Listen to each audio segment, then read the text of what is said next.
আমি সেরকম একটা প্রশাসন চাই, সেরকম একটা দেশ চাই, যেই দেশ আমার, যেখানে বুক ভরে শ্বাস নিতে পারবো, চোখ খুলে দেখতে পারবো, মন ভরে কথা বলতে পারবো। সেই রকম পরিবেশ চাই, সেরকম বিধান চাই, সেই রকম প্রশাসন চাই। আর এই যে আওয়ামী লীগ কত লক্ষ কোটি টাকা এর মধ্যে নিয়ে এসছে, এই টাকাগুলো ভোটের মধ্যে দেবে না, সেটা বন্ধ করবেন কেমনি, তারও তো ব্যবস্থা লাগবে। টোটাল প্যাকেজ বলতে হবে আপনাকে, রাজনৈতিক দলকে, এবং তার মধ্যে আমি বলি যেই দল সবচেয়ে বেশি দায়িত্বশীল মনে করে নিজেকে, তার বলতে হবে এই সংস্কার আমি চাই। কয়েকদিন আগে শুনেছেন পাকিস্তানে যে আন্দোলন হচ্ছিল, সেই আন্দোলনে সবাই বাংলাদেশ সম্পর্কে কথা বলছিল। এখন আবার আফ্রিকাতে যে আন্দোলন চলছে, সেই আন্দোলনের মধ্যে বাংলাদেশের কথা বলা হচ্ছে। একটা মহাকাব্য, কি অদ্ভুত বিষয়।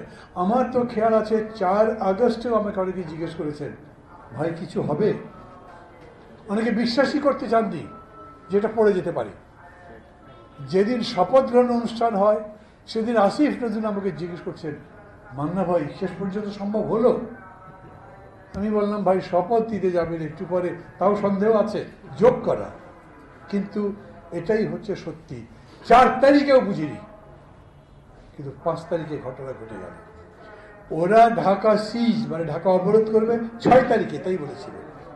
হঠাৎ করে একেবারে 4 তারিখ বিকেল বেলা বলল, না তোমরা সবাই কাল সকালের মধ্যে এসে পড়ো, এবং সবাই সকালের মধ্যে এসে পড়ল।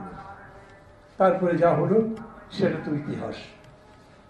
সাথীরা এবং বন্ধুরা, এই মহাকাব্যের মধ্যে আমাদের অনেক কিছু শেখার আছে। আমরা যদি তা না শিখি, কেবল আবেগের উপরে কথা বলি, কেবল নিজেদের একটা আকাঙ্ক্ষার উপরেই দাঁড়িয়ে থাকি, তাহলে ইতিহাস থেকে শিক্ষা নেওয়া হবে না। ভাবেন একবার, 12 বছর 13 বছর ধরে লাগাতার আন্দোলন করেছি আমরা। আপনারা যারা আজকে অনুষ্ঠানের আয়োজন করেছেন, প্রধানত তারা বাংলাদেশ জাতীয়তাবাদী দলের নেতা কর্মীরা অজস্র জীবন দিয়েছেন, কত কষ্ট সহ্য করেছেন, কারা নির্যাতন ভোগ করেছেন, আয়নাঘর সহ এত বিস্তারিত বলবার দরকার নেই। কিন্তু যেদিন বিজয় হলো, সেদিন বিজয়ের পতাকা আপনাদের হাতে না। সেদিন বিজয়ের পতাকা এমন এক প্রজন্মের হাতে, যেই প্রজন্মের কথা 10 দিন 15 দিন আগেও আমরা ভাবতে পারিনি যে এরা এই পতাকা হাতে নিতে পারে। আমার মনে আছে, ঠিক এই হলে এইখানে একটা সেমিনার হচ্ছিল, তখন আন্দোলন শুরু হয়েছে।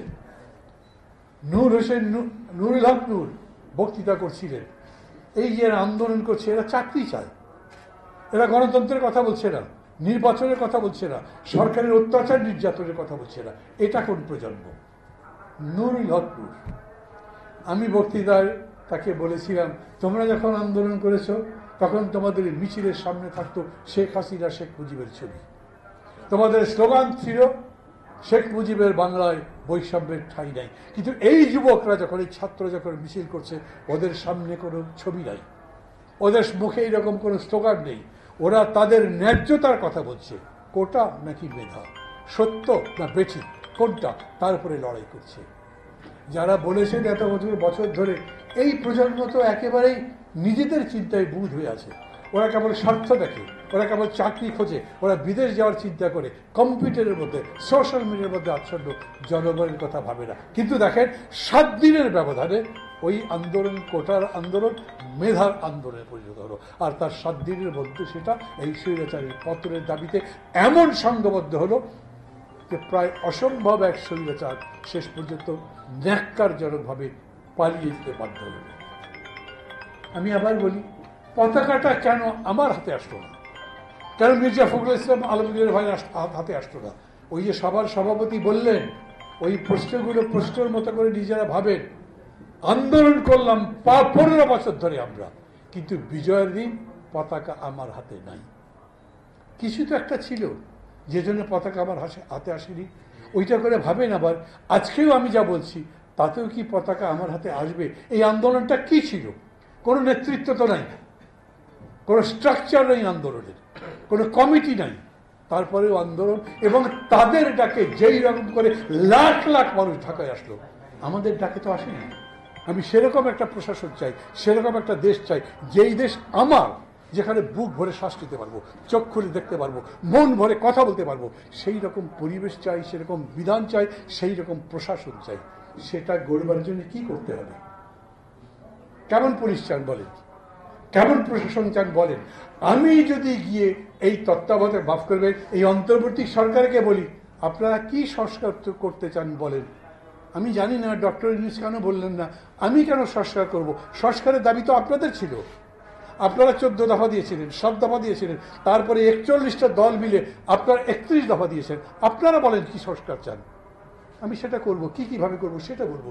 উনি সেটা বলেননি, কিন্তু আমাদের পক্ষ থেকে এখন পর্যন্ত সংস্কারের প্রস্তাব আমাদের আছে কিন্তু 31 দফা সবাই মিলে, কিন্তু আমরা নতুন করে তো বলছি না যে এই সংস্কার এরকম করে চাই। আমরা তাদের উপরে নির্ভর করে যদি থাকি তো তারা বিরাট লম্বা একটা লিস্ট দেবেন।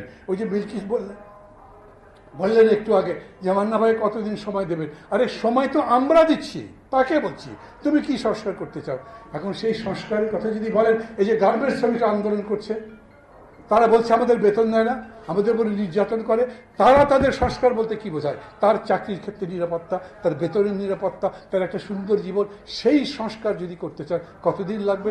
সমস্ত গার্মেন্টস মালিকদের ডাকবেন, বিজেপিকে ডাকবেন, বসবেন, তারপরে ঠিক করবেন। আনসার যে আন্দোলন করছে সেই আনসারের আন্দোলন খোদ প্রধান উপদেষ্টা বলেছেন দাবিগুলো তো ঠিক, যারা নেগোশিয়েট করেছেন তারা বলেছেন সমস্ত দাবি ন্যায্য, কিন্তু সেই দাবি মানব যে তার জন্য যে ফিনান্সিয়াল ইমপ্লিকেশন মানে যে আর্থিক ব্যাপার লাগবে সেটার জন্য তো আমরা একা একা সিদ্ধান্ত দিতে পারবো না। ওটা সংস্কার। এই সরকার এই আনসারদের দাবি আর যত দাবির সিরিজ মাইল ফলক লাগিয়ে গেছিল ওগুলোকে বিটাবে, তবেই তো আপনি সংস্কারের কথা বলবেন, না কি বলবেন?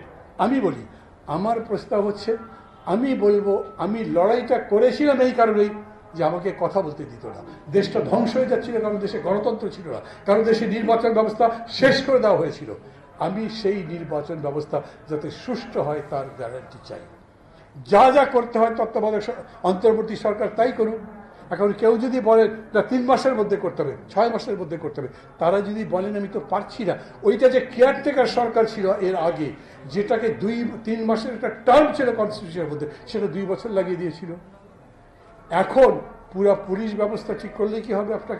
আপনার ব্যুরোক্রেসি ঠিক করতে হবে, বিজেপি ঠিক করতে হবে, একই সঙ্গে আপনার জিনিসের দামও তো কমাতে হবে, একই সঙ্গে জনগণের যতগুলো সংকট আছে সেটা ঠিক করতে হবে। আর এই যে আওয়ামী লীগ কত লক্ষ কোটি টাকার মধ্যে নিয়ে এসছে, এই টাকাগুলো ভোটের মধ্যে দেবে না, সেটা বন্ধ করবেন কেমনি, তারও তো ব্যবস্থা রাখবে। টোটাল প্যাকেজ বলতে হবে আপনাকে, রাজনৈতিক দলকে, এবং তার মধ্যে আমি বলি যেই দল সবচেয়ে বেশি দায়িত্বশীল মনে করে নিজেকে তার বলতে হবে এই সংস্কার আমি চাই। আপনার যদি হিসাবে মনে হয় যে এই সংস্কার আমি 6 মাসের মধ্যে করতে পারি, বলবেন, দেখাবেন এইভাবে করতে পারি। নইলে যদি কেমন মনে করেন আমি বড় দল, আমি বলছি আমার এই ক্ষমতার উপরে অধিকার আছে, এটা ঠিক, ভোট যদি হয় হয়তো আপনারাই জিতবেন, কিন্তু আজকে যে আন্দোলন হয়েছে সেই আন্দোলন ওই রকম ভোটের জন্য হয়নি। সেই আন্দোলনে সমাজ বদলাবার জন্য হয়েছে। সেই আন্দোলন জনগণের গণতান্ত্রিক অধিকার, ভোটের অধিকার, ন্যায্যতা, জনগণ কর্তৃক তাদের নির্বাচিত প্রতিনিধিদের হাতে ক্ষমতা দেবার মতো একটা পরিবেশ তৈরির লড়াই করেছে। সেই লড়াইকে যদি আপনি একাত্ম হয়ে আসতে পারেন তবেই হবে। এটা তো সত্যি কথা। আমরা এই প্রজন্মের ভাষা বুঝি নাই, তাহলে 4 তারিখ পর্যন্ত আমরা বুঝতে পারলাম না কেন? 5 তারিখে যে পতন হচ্ছে দুপুরে ঘোষণা আগে পর্যন্ত আমি নির্ঘাত বলতে পারি আমরা কেউই ওরকম করে বুঝি নাই যে আজকের এই সকাল এই সরকারের জন্য শেষ সকাল হবে, কিন্তু তাই হয়েছে। এই কারণে আমার বক্তব্য হচ্ছে এখন পারলে সবাই বসে সবাই মিলে যে 41টা দল আন্দোলন করছে তারা মিলে বসেন। আজকের প্রেক্ষিতে 31 দফা মানে কত দফা? আজকের প্রেক্ষিতে সংস্কার মানে কি? আজকের প্রেক্ষিতে সুষ্ঠু নির্বাচনের জন্য এই অবশ্য করণীয় এতদিনের মধ্যে করা যাবে, সেটা নিয়ে সরকারকে বলেন এই হলো আমাদের কাজ। আর নইলে আলাদা আলাদা করে যদি বলেন তাহলে একজন বলবে আমি ইসলামিক দেশ চাই, একজন বলবে সেকুলার দেশ চাই, একজন বলবে ভারতের সঙ্গে সম্পর্ক বন্ধ করো, একজন বলবে পাকিস্তানের সাথে খাতির করো। সরকার সিদ্ধান্ত নেবে কীরকম করে, শেষ পর্যন্ত সরকার একটা এলএফও দিয়ে দেবে, সেই এলএফওর মধ্যে আপনাকে ভোট করতে হবে। এগুলো হচ্ছে আপনার বিবেচনা করে বর্তমান পরিস্থিতির উপরে সঠিক একটা সিদ্ধান্ত নিতে হবে। আবেগ দিয়ে হবে না, ইমোশন দিয়ে হবে না। ওই ইমোশনের লড়াই করে জিতেছি ওই পর্যায়ে আপাতত বন্ধ করে দেশকে পুনর্গঠনের জন্য আমি মনে করি এই সুস্পষ্ট কর্মসূচির ভিত্তিতে যদি যেতে পারি। খুবই চমৎকার কথা বিএনপির মহাসচিব বলেছেন, একটা রোড ম্যাপ দিতে হবে। মানুষ হয়তো মনে করতে পারে রাজনৈতিক দলগুলোর কাছে ক্ষমতা গেলেই ওইখানে 2 নম্বর, 9 নম্বর, 6 নম্বর হতে থাকবে, বরঞ্চ এই সরকারই থাক। ওটা আমি শাহাবুদ্দিন সরকারের সময় দেখেছিলাম। কিন্তু শেষ কথা হচ্ছে, রাজনীতি ছাড়া তো দেশ চলবে না, নির্বাচন তো লাগবে, জনগণের গণতান্ত্রিক প্রতিনিধি লাগবে, সংসদ লাগবে। অতএব যখন বলেন তার রোড ম্যাপ চাই, সেটাকেও বিরোধিতা করছে না। রোডম্যাপ তো চাই, একে অনন্তকাল থাকবে। সংস্কার মানে কি? সারা জীবন ধরে সংস্কার করবে। বাংলাদেশ কত সুন্দর হতে পারে তার কি কোনো লিমিট আছে? তো সংস্কারও চলতে থাকবে, যতদিন দেশ থাকবে ততদিন সংস্কার চলবে। তার মানে ততদিন এই সরকার থাকবে, সেটা তো আর হতে পারে না। অতএব একটা টার্মস অফ রেফারেন্স আছে, আমি এই পর্যন্ত চাই এখনকার এই নির্বাচন সুষ্ঠুভাবে করবার জন্য। তারপরে নতুন যারা যাবে তারা আবার সংস্কার চালাতে থাকবে, প্রতিনিয়ত সরকার বদল হবে এবং দেশ বদলাতে থাকবে, দেশ সামনের দিকে যাবে। আমরা আশা করি আমরা সেই রকম দেশ গড়তে পারবো।